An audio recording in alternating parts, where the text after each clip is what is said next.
Para os que não tinham o que comer, pelo menos em São Paulo, só restava o maior entreposto de alimentos do país.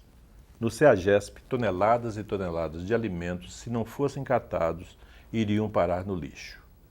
O desperdício é um problema que persiste até hoje no Brasil. O Plínio tinha um estudo interessante a respeito da fome e ele fala inclusive do desperdício, né?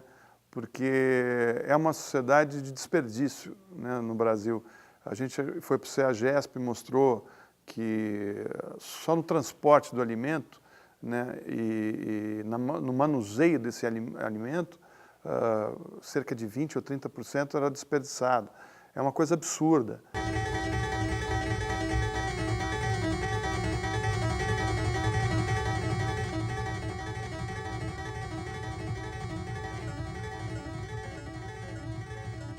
Só vem sempre aqui pegar alimento? Opa, isso aqui é uma benção, viu, filho? Isso aqui é uma benção, viu? Que aonde nós mora, mal de nós se não fosse esse Ceasa. Mas nós pega tudo bom aqui, as caixas que é pra jogar, ó. Aí só seleciona o que tá bom e leva pra casa. Vem nas caixas, filho. Ali se você quiser pegar a caixa fechada, você pega. Mas ó, pode filmar aí, ó. Aí, ó. Como é que tá por aí? Aí é bravo isso aí, né?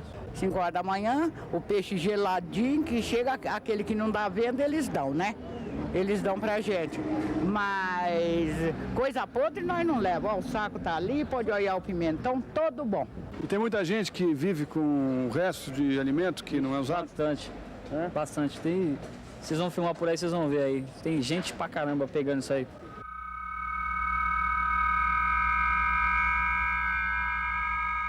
Esse mau armazenamento, essa má distribuição de alimentos, acaba jogando no lixo quanto da produção brasileira?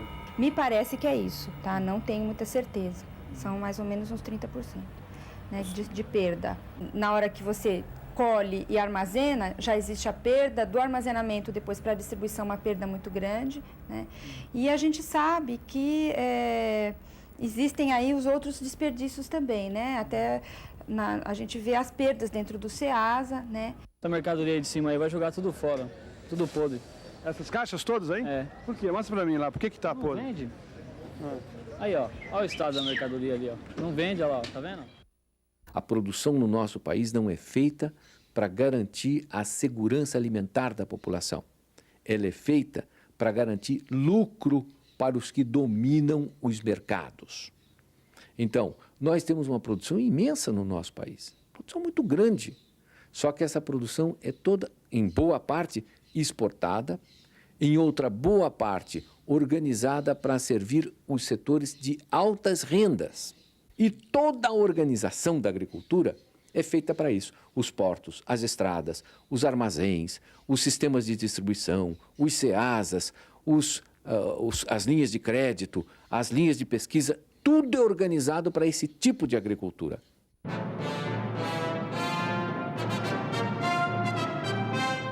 A produção agrícola nacional vem crescendo a cada ano. Das sementes às colheitadeiras, o país utiliza o que há de melhor no planeta. A química também está presente nos defensivos agrícolas que protegem as safras contra as pragas que antes causavam perdas terríveis. Hoje, a produção agropecuária nacional responde por 11,1% do produto interno bruto e produz um excedente que é exportado para vários países, gerando divisas. No mercado interno, essa produção abastece feiras e supermercados e alimenta a indústria de produtos alimentícios. Isso tudo é alimento para os brasileiros e para o mundo. Na verdade, a fome é produzida pela política no Brasil. A razão da fome é que nós temos um modelo de agricultura que concentra terrivelmente a renda e que produz para fazer renda para os setores dominantes nessa atividade e não para produzir alimentos para a sua população. É por isso que nós temos fome no Brasil. E temos fome no Brasil porque a terra está profundamente concentrada, extremamente concentrada. Eu creio que não há dúvidas. 20 anos depois, a história é outra. Em 2014, o Brasil saiu do mapa da fome das Nações Unidas graças aos programas sociais implementados na última década. O programa Fome Zero ele vem acompanhado de uma série de medidas tomadas pelo governo federal que foram acompanhadas por muitos governantes em vários estados, em Pernambuco, na Bahia, tanto que você pega hoje o Nordeste, e se você pegar os dados do Nordeste em 93, 94, e pegar hoje o índice de perspectiva de vida, de trabalho, de educação, mudou muito, muito. Né? Assim, são dois países totalmente distintos. Né? E, assim, começa, eu acho, ali em 94, 93, 94, com as campanhas contra a fome e tal, e quando chega o governo Lula em 2003 e lança um pacote de medidas na área social, o país realmente muda esse perfil. Acho que o alerta, né, de você parar e pensar um pouco o passado, porque as pessoas são críticas, é lógico, elas sempre querem coisas que atendam imediatamente à questão que elas estão vivendo. Mas é importante entender o que nós passamos, onde nós chegamos, para saber aonde a gente pode ir. Né? Você não enxergar esse percurso, esse caminho, que foi feito num período pequeno, em 10 anos. Né? É importante as pessoas saberem que o país mudou, inclusive para não retroagir, né? Porque não estamos livres de a gente voltar a ter o problema de fome no Brasil, não. Né? Então, assim, são conquistas que têm que ser preservadas. Né? Eu acho que essa é a grande lição que fica. Né? Temos muito a festejar, mas é importante lembrar as palavras do professor Plínio de Arruda Sampaio. A fome é produzida pela política no Brasil. Acompanhe a última parte do vídeo, Produção da Fome. Você só vai acabar a fome a hora que você mudar o modelo agrícola do país. Por isso é que eu insisto tanto que a decisão é política. Você tem que mudar o modelo agrícola. Legal, vamos lá? Gravando. A origem da fome está aqui no campo, onde a monocultura ocupa grandes áreas do país, produzindo laranja, cana-de-açúcar, soja, enfim, produtos para a exportação, que em algumas vezes se transformam em ração para animais. Para piorar essa situação, o pequeno agricultor acaba sendo expulso da terra pelos grandes proprietários. Isso sem falar na questão ecológica, onde o uso indiscriminado de agrotóxicos, herbicidas e adubos químicos acabam poluindo a água e a terra. Valeu? Sei não, acho que você pegou meio pesado aí, não sei. Mas eu acho que a gente não deve mais fazer esse discurso oficial, não. Se vocês quiserem censurar, que cortem lá na TV. Então tá, então vamos embora.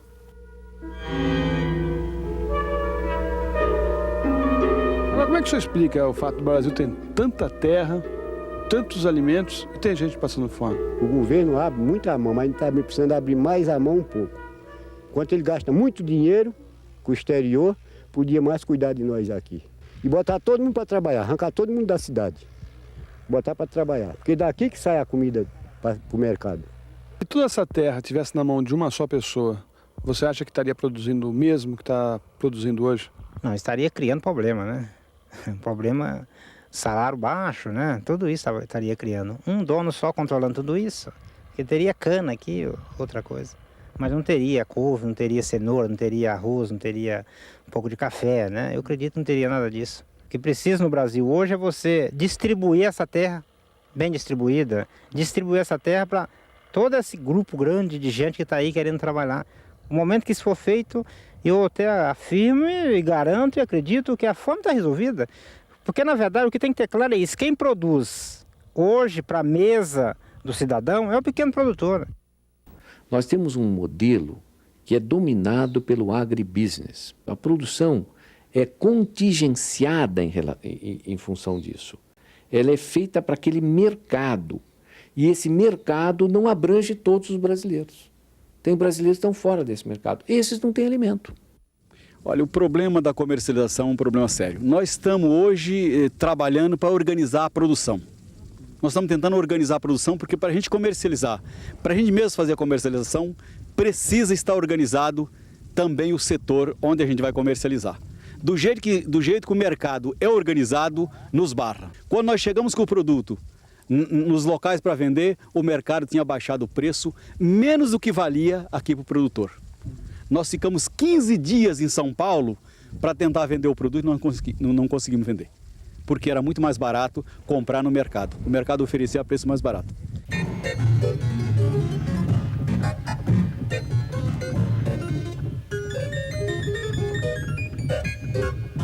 Olha, se eu tivesse que resumir as causas da fome em uma frase, eu diria que a fome é o resultado de políticas que produzem fome.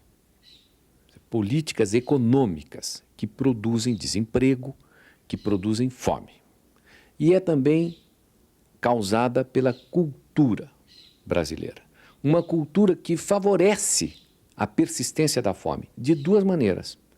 Primeiro, naquele que não tem fome e que acha que não é importante lutar para acabar com a fome. E segundo, naquele que tem fome e que está tão submetido na sua cultura que ele não toma iniciativas para acabar com a sua própria fome. Olha, eu tenho quase 20 anos de jornalismo. Já cobri guerras, levantes nos presídios e corrupção de políticos. Em todas estas situações, sempre havia uma saída a curto prazo. Bem ou mal, as guerras acabam. A corrupção começa a ser punida. Agora, a fome no Brasil parece que não tem data para terminar. Apesar da impotência que isso gera, o que deu para perceber fazendo esta reportagem é que a luta pela cidadania é fundamental para começar a mudar a cara deste país. Só quando as pessoas se engajarem para valer nesta luta é que será possível acabar com as condições que produzem a fome no Brasil. Agora, no meu relógio, são 8 da noite. Se você tem o que comer, um bom jantar. Uma das coisas que mudou foi que, a partir do início do governo Lula, houve um apoio muito maior para a agricultura familiar, né? Que hoje responde, sei lá, eu sei que ela, pela maioria da alimentação das cidades, é respondida pela agricultura familiar, que teve um apoio muito grande e na época não tinha, na época não era significativo isso. E, em paralelo, as políticas sociais dos últimos governos, do Lula e da Dilma, ao retirar milhões de pessoas da miséria absoluta, deram condições para que essas pessoas pudessem se abastecer junto à rede de venda de alimentos, né? Com todos os programas de apoio à questão da alimentação, etc. Esperamos você na semana que vem aqui na TVT, a TV dos Trabalhadores. Até lá!